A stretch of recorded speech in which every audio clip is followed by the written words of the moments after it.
காக்கும் பனிமலையில் வாழும் அந்த பார்வதியின் இளைய புதல்வன்.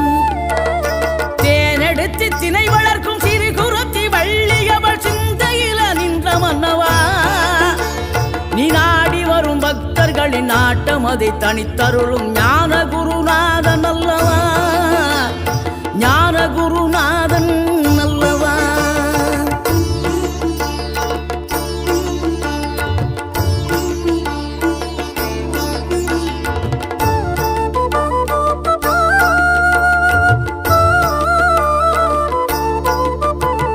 நினைக்கின்ற பொழுதெல்லாம் நிகரில்லா பக்தி ரசம் கொடுக்கின்ற சக்தி வேலும்.